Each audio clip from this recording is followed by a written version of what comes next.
All right, we're keeping an eye on Matthew, and you know, it's not just the folks in the affected area looking at this, and obviously folks across the country looking, worrying about this as well. Charlie Rangel, he's a United States Congressman, Democrat of the fine state of New York. He's looking at this. The federal government has a role here, no doubt, especially if this ends up being as severe as some think it will. Is FEMA ready? Is the federal government ready to do what it has to do? Especially has to do a lot. What do you think, Congress?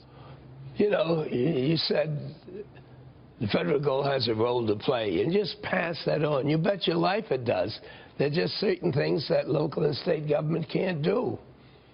But the rigidity of the Congress when Sandy came up, I could not believe that people were so opposed on the Republican side to Obama that we had to fight them on the floor. The morality of the question of people dying didn't even come up.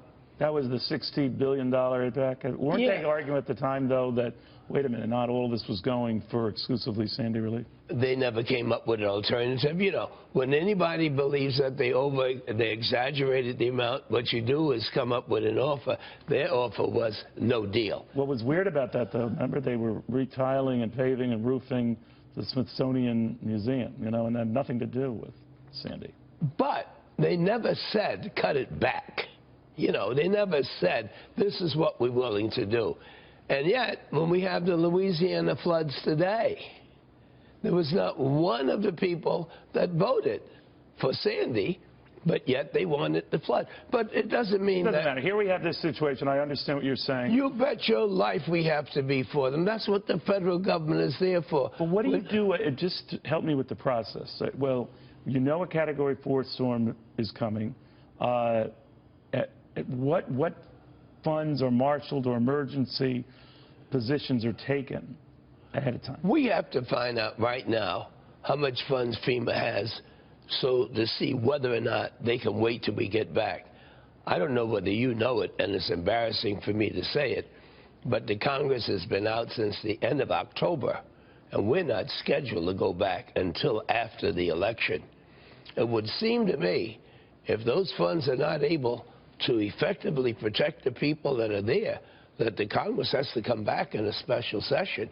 Are there any plans? I know you're not in the leadership, but are there any plans for that to happen? It all depends. You know, just like when we were dealing with Zeta, they were taking money from one source and using it for another, hoping that we would get together and agree on the final amount that's necessary to fully protect the people in that area.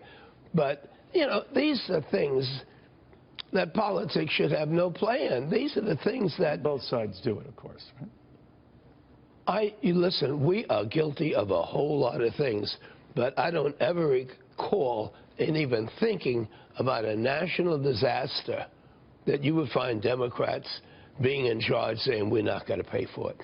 I mean, you can get your list out of things that we've done that I'm not proud of, but not one of them would involve a national disaster. All right, well, I'd have to check in. I don't know. Check it in. Okay, no, that's fine. Not that your report is do fact-checking anymore, but... You know, you're just incorrigible. When are you leaving? In all seriousness, I want to get a sense, though, with FEMA and its budget, and I'll talk to the FEMA director. It's one thing to prepare for a hurricane, but this could be a record disaster one. That's the early read, and they could be wrong. Let's hope they're wrong. Is FEMA budgeted on a crisis-by-crisis, keep up with it kind of a basis? Yes, because there's no way to project what could happen. But there's normally resources that are available for each crisis, and you go back if it turns out that you underestimated it. But no, there's no permanent fund there. But we still have disasters like we're working on with Louisiana, the flood area there. If we could transfer some of the funds that cannot possibly be used in the next month to take care of the problems that we have in Florida, then they would do that until we get back. But make no mistake about it, if Louisiana cost turns out to be more than the Congress thought it would be, we have to go back. And whether we like it or not, we're going to have to agree because we're talking about the ultimate human life. Well, you're right about that. One thing, you were talking about human life. So it wasn't nasty. This exchange wasn't nasty at all. I didn't even mention how you're voting for Trump, which was a little weird, you know. Where was Trump born? I thought you might be... Where were you born? You know, where was he born? You're too And much. I tell you one You're thing, too much. I'm so awkward in being born in New York City because it gives you more self-esteem than you really need to negotiate with the rest of the world, if there is one. Incredible. All right, well, very good seeing you under Always crazy good seeing you, circumstances. Neil. Charlie Rangel, agree or disagree. Great guest, great guest.